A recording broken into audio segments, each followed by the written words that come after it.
আসসালামু আলাইকুম ভিউয়ার্স, চলে আসলাম বিকাল থেকে আপনাদের মাঝে নতুন আরেকটি ব্লগ ভিডিও শেয়ার করার জন্য। কত সুন্দর বেগুন, বাবার ছাদ বাগানের বেগুন দেখে আসলে চোখ জুড়িয়ে গিয়েছে। এতদিন ময়মনসিংহের বেগুনগুলো ছিল ছোট ছোট, আর এই বেগুনটা হচ্ছে আমার আর আমার হাজব্যান্ডের খুব পছন্দ, পার্পেল কালার, খুবই ভালো লাগছে দেখে। আমি আর লোভ সামলাতে পারিনি, আমি ছবি তুলে রেখেছি এবং বলেছি যে আমি নিজেই কেটে তরকারি রান্না করব। আর বাবার এই যে ড্রাগন গাছটা দেখেন কত বড় হয়ে গিয়েছে, মাশাল্লাহ, এতে কিন্তু ফলও হয়। আমার ড্রাগন গাছটায় ফল হচ্ছে না, কিন্তু আব্বুরটাতে ঠিকই হচ্ছে। আসলে ছাদ বাগান করলে কিন্তু বেশ ভালো লাগে। বিকালে ছাদ বাগান থেকে নেমে বাসায় এসে দেখলাম যে হাজব্যান্ড কিছু ফল এনেছিল, সেগুলো আসলে তোলাই হয়নি, তো এখন তুলে নিব। কি কি এনেছে আপনাদের সাথে শেয়ার করছি। এখানে তৌফিকের জন্য কমলা এনেছে, আপেল এনেছে। আসলে শীতকালে ভিটামিন সির একটু বেশি প্রয়োজন, এরকম কমলা, তারপরে হচ্ছে মালটা, এগুলো যদি আমরা বেশি খাই তাহলে কিন্তু আমাদের শরীরের ভিটামিন সির ঘাটতিটা পূরণ হবে। আর শীতকালে সবচেয়ে একটা ইম্পর্টেন্ট হচ্ছে ভিটামিন ডিটাও খুব প্রয়োজন। যদি শীতে মিষ্টি রোদটা আপনারা গায়ে লাগাতে পারেন তাহলে কিন্তু বেশি ভালো হয়। তো দিনের বেলা এখনও একটু সময় করে উঠতে পারছি না, ছাদে যেতে হবে ভিটামিন ডির জন্য। আমরা বাঙালি জাতি, আমরা খুবই অলস প্রাণী। আবার যখন আমার ঘাড়ে চেপে বসবে ভিটামিন ডির সমস্যা, তখন হয়তো আমি আবার ছাদে যাব। এর জন্য যাওয়া হচ্ছে না, কিন্তু বিকালে যাই। ফল গুছিয়ে নিয়ে চলে যাব আবার রান্নাঘরে, কারণ কিছুটা কাজ বাকি রেখেছি। আসলে আমরা গৃহিণীরা যদি একটু টুকটুক করে সংসারের কাজগুলো হিসাব করে চলি এবং মেনটেন করি, তাহলে কিন্তু সংসারের অনেক খরচই কিন্তু আমরা কমিয়ে নিতে পারি। আর পুরুষের চাইতে নারীরা একটু সাংসারিক এবং একটু কিপটা, যাই বলি না কেন, একটু হিসাব। তবে এর মানে এই না অফুরন্তই হিসাব। এত হিসাব করে কি হবে, যদি মরেই যাই কিংবা আমরা পৃথিবীতে নাই থাকি, তাহলে এত হিসাব করো এই টাকাগুলো কে খাবে, এত হিসাব করো এগুলো সম্পদগুলো কার কাছে যাবে। তাই যতটুকু প্রয়োজন ওভার রিয়েক্ট করা, আসলে ওভার হিসাব করাও কিন্তু আমার মনে হয় না অতটা ভালো। আমি যখন গোশ রান্না করি তখন কিন্তু 8-10 কেজি ন্যূনতম রান্না করি এবং আমার হেল্পিং হ্যান্ডদের দেই। আমি নিজে খাই একবেলা, আর হচ্ছে আম্মুর বাসায় দেই, বাকিটা আমি ফ্রিজে স্টোর করে রাখি। তার একটা কারণ হচ্ছে, যখন সকালে রুটি খাই তখন ভাজির জন্য দৌড়াদৌড়ি না করেও কিন্তু একটুখানি গরুর গোস্ত নামিয়ে নিলে সুন্দর করে খাওয়া হয়ে যায় সকালের নাস্তাটা। আমার বড় ছেলেটার প্রবলেম হচ্ছে ও সব ধরনের তরকারি খায় না, ও গরু মুরগি বেশি পছন্দ করে, তার জন্য আমার একটুখানি ফ্রিজে রান্না করে রাখতেই হয়। সেই জন্যই হচ্ছে আজকে একটু বক্স করে রাখবো, যখন হচ্ছে খিচুড়ি খেতে মন চাবে তখন আবার খিচুড়ি খাবো। আর শীতকালে কিন্তু খিচুড়ির কোনো তুলনাই হয় না। শীতকালে কিন্তু খিচুড়ি বেশি খাওয়া যায়, একটু ঠান্ডা ঠান্ডা ভাব খিচুড়ি খেলেও কিন্তু পেটে শুয়ে যায়। তো এই যে আমার বক্স করা হয়ে গিয়েছে, আমি বেশ কিছু বক্স করেছি, এগুলো আমি ডিপ ফ্রিজ আর নর্মালেই রাখবো। যখন প্রয়োজন হবে নামিয়ে নামিয়ে নিয়ে খেয়ে নিব, আর হচ্ছে খিচুড়ি রান্না করব। সন্ধ্যার নাস্তায় আজকে আপনাদের সাথে শেয়ার করব পুলি পিঠা। এত ভাইরাল পিঠা চারদিকে দেখছি, আর শীতের আগমনে যদি পিঠাই না হয় তাহলে কি হয়। সেই জন্য আমিও কিন্তু হাজির হয়ে গিয়েছি। গ্রাম থেকে আমার হাজব্যান্ড নারিকেল এনেছিল এবং কুড়িয়েও দিয়েছে আমার হাজব্যান্ড আর আমার আম্মু। তো এখানে আমি এখন নারিকেল নিয়েছি, গুড় নিয়েছি আর গুড়ি নিয়েছি। তো ফ্রাই প্যানে সবার আগে আমি নারিকেলের যে পুর সেটা তৈরি করে নেব। এখানে কড়াইতে আমি নারিকেলগুলো দিয়ে নিচ্ছি এবং সামান্য একটু পানি দিয়ে দিব যাতে নিচে না লেগে যায়। এরপরে আমি গুড় দিয়ে নিব। গুড় আর নারিকেলের একটা সুন্দর কম্বিনেশনে কিন্তু একটা পুর তৈরি করা হয়।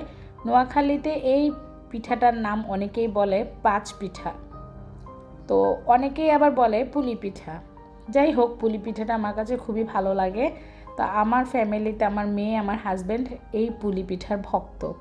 তাই আমি আজকে সন্ধ্যা নাস্তায় তাদের জন্য পুলি পিঠা তৈরি করব, তবে এটা দুইভাবে তৈরি করব। অনেকেই জানেন এটা তেলে ভাজলেও খুব মজা লাগে, আর তেলে ভাজা ছাড়াও কিন্তু মজা লাগে।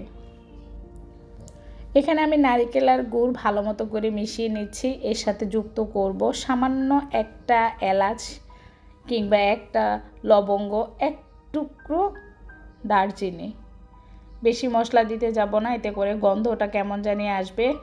আর সুন্দর একটা অ্যারোমার জন্য সামান্য একটু ঘি ব্যবহার করব। আমি শীত আসলে এই পুলি পিঠা 1-2 বার হলেও বানাবো, তবে শীতে আমি চেষ্টা করি বেশ কিছু পিঠা তৈরি করার জন্য, যাতে করে একবার করে সবাই খেতে পারে। আর মেয়ে বড় হয়ে গিয়েছে, এখন তো মেয়ের জামাই সামনে আসবে, তার জন্য তো কিন্তু আমাকে প্রিপারেশন নিতে হবে। ভিউয়ার্স, দুষ্টুমি না, আমরা যখন বড় হই, বয়স হয়, তখন কিন্তু সব কিছুই আস্তে আস্তে আমরা শিখে যাই। কেউ কিন্তু জন্মসূত্রে কিছু শিখে আসে না, আস্তে আস্তে সংসার জীবনে এগিয়ে যাওয়ার সাথে সাথেই কিন্তু আমরা এক এক ধরনের কাজ শিখি। তো এই যে দেখেন, আমার নারিকেলের পুরটা এত সুন্দর হয়েছে। আর এখানে আমি গুঁড়ি দিয়ে এখন আমার ময়ানটা তৈরি করে নিব। সুন্দর করে ফ্রাই প্যানটা ধুয়ে নিয়ে আবারও চুলায় বসিয়ে দিয়েছি পানি আর লবণ দিয়ে। এখন জাস্ট এখানে ময়দা আর গুঁড়ির মিশ্রণে আমি ময়ানটা তৈরি করব। পুলি পিঠার এই ময়ানটা যদি একদম পারফেক্ট হয় তাহলে পিঠাও কিন্তু খুব সুন্দর হয়। এর আগে আমি তৈরি করেছিলাম, অনেস্টলি সেই পিঠাটা খালি ফেটে ফেটে যেত। যখন আমি চুলায় দিয়েছি তাও ফেটে গিয়েছে, নারকেলগুলো বের হয়ে গিয়েছে। নর্মালিও যখন করেছিলাম তখনও ভেঙে গিয়েছিল। আসলে করতে করতেই কিন্তু যে কোনো জিনিসের অভ্যাসে পরিণত হয় এবং পারফেক্ট হয়ে যায় আস্তে আস্তে। তো আগের বার হয়নি, এবার আমি ময়দার পরিমাণটা একটু বেশি দিয়েছি, গুঁড়ির পরিমাণটা একটু কম দিয়েছি।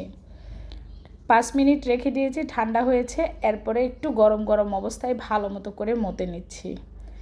আর এখন ছোট ছোট করে লিচি কেটে নিব এবং সুন্দর করে পিঠা তৈরি করব। আপনাদের সাথে কথা বলতে বলতে আমি একদম লাস্ট মোমেন্টে চলে এসেছি। অনেকের কাছেই কিন্তু আমি এখনও পৌঁছাতে পারিনি আমার বার্তাটা। কি করবেন, একটা লাইক দিয়ে দিবেন, ফুল ওয়াচ করবেন এবং অ্যাড সহ ভিডিও দেখবেন। আপনাদের উদ্দেশ্যে কয়েকটা কথা বলছি। অনেকেই হয়তো জানেন আমার চ্যানেলটা মনি হয়ে গিয়েছে। মনিটাইজ চ্যানেল হলে অনেকেই হয়তো ভালোবেসে অ্যাড সহ দেখে, আবার অনেকেই হচ্ছে অ্যাড আসলে তাড়াতাড়ি স্কিপ করে। তো এইটা একটা মনিটাইজ চ্যানেলের জন্য খুব ক্ষতি। আপনারা যদি কমেন্টস করতে ভুলে যান, পুনরায় এসে কমেন্টস করার প্রয়োজন নেই, কমিউনিটিতে একটা লেটার দিয়ে যাবেন। দ্বিতীয়ত, কমেন্টসের শেষে স্টিকার ইউজ করবেন না। মাঝখানে যত স্টিকার দিতে মন চায় দিয়ে নেবেন, শেষে কোনো স্টিকার ইউজ করবেন না। এতে করে আপনার নর্মাল চ্যানেল আর আমাদের মনি চ্যানেল সব কিছুরই কিন্তু ক্ষতি হয়, এগুলো জানার বিষয়। দ্বিতীয়ত, প্রত্যেকের যদি সাপোর্ট আইডি থাকে সেটা দিয়ে যদি ভিডিও দেখেন তাহলে সবচেয়ে বেশি বেটার হয়। ইউটিউব আপনাকে ভাইরাল করে দিবে, আপনার নিজের যাওয়ার দরকার নেই, ইমপ্রেশন বাড়িয়ে দিবে। কিছু কিছু নতুন আপুদের চ্যানেল দেখবেন, আমি বলছি তাবাসুম আপুর কথা, উনি কিন্তু ওনার মেইন চ্যানেল দিয়ে ভিডিও দেখে না, উনি হচ্ছে ওনার কথা যে সাপোর্ট সেটা দিয়ে দেখে। আমাদের সুব্রত অর্চনা দাদা, সে কিন্তু সাপোর্ট দিয়ে দেখে। এছাড়া আমাদের যারা আপু কখনোই মেইন চ্যানেল দিয়ে দেখে না, তবে মেইন চ্যানেল দিয়ে ভিডিও কম দেখাটাই বেটার। আপনারা চাইলে আপনারা সাপোর্ট দিয়ে মানুষকে সাপোর্ট করতে পারেন। আমি জানি না আমার এই কথাতে যদি ইউটিউবে কোনো ইমপ্রেশনে প্রবলেম হয়, তারপর আমি শেয়ার করার চেষ্টা করেছি, কারণ এটা আপনাদেরও জানার খুব প্রয়োজন। কথা বলতে বলতে কিন্তু আমার পিঠা হয়ে গিয়েছে। রুটিটা তৈরি করে নিয়ে আমি পুর ভরে দিয়েছি, তারপরে সাইড থেকে একটু চেপে এই যে টিপে টিপে টিপে টিপে টিপে পিঠা তৈরি করে দিয়েছি। আমার পিঠাগুলো বানানো হয়ে গিয়েছে। এখন আমি এগুলো ফ্রাই প্যানের মধ্যে জাস্ট একটু ভেজে নিচ্ছি, তেল ছাড়া। এটা হচ্ছে রুটির মতো সেঁকে নিব। এটা হচ্ছে আমার মেয়ে, আমার হাজব্যান্ডের আর আমার আব্বুর খুব পছন্দ। এভাবে আমরা এই পুলি পিঠাটা দুইভাবে করতে পারি। একটা হচ্ছে এভাবে জাস্ট সেঁকে নিব, কোনো তেল ইউজ করব না, একদম কি বলবো, হেলদি ওয়েতে আপনারা এটা খেতে পারেন। এভাবে আমি কয়েকটা পিঠা ছেঁকে নিব, কারণ হচ্ছে আমার আব্বুকেও দিতে হবে, আমার হাজব্যান্ড আর মেয়ে খাবে, আর আমার জন্য হচ্ছে ভেজে নিতে হবে। আমি সব সময় দুষ্টু প্রকৃতি, যেটাতে খারাপ আমি অনেক সময় সেটাই পছন্দ করি। যেহেতু ডাক দিয়েছে তারপরেও আমি ওভাবেই খাই, কিছু করার নাই। আমি এভাবে খাই না। এটা হচ্ছে আমার হাজব্যান্ড মেয়েকে দিয়ে দিয়েছি। এই যে রেডি হয়ে গিয়েছে বেশ কিছু, খুবই সুন্দর আর লোভনীয় হয়েছে। আমার হাজব্যান্ড খেয়ে তারিফ করেছে। আসলে হাজব্যান্ডকে খাইয়ে যদি তারিফ নেওয়া যায়, আমার মনে হয় না এর চাইতে আর কোনো কিছু মানে সুখের কিংবা দারুণ হয়। তো আমার হাজব্যান্ড ভালো একটা কমপ্লিমেন্ট দিয়েছিল, শুনে আমি তো আত্মহারা। তারপরে আমার পর্ব, আমি যেটা তেলে ভেজে খাই সেটাকে হচ্ছে নিয়ে এই যে আমি ডুবো বলতে কি অত বেশি তেল দেইনি, জাস্ট একটু ভেজে নিয়েছি। আর এভাবে হচ্ছে আমি খাই আর আমার আম্মু খায়। তো ভিউয়ার্স, পিঠাগুলো কেমন হয়েছে অবশ্যই জানাবেন। পিঠা খেতে খেতে বিদায় নিচ্ছি। আল্লাহ হাফেজ।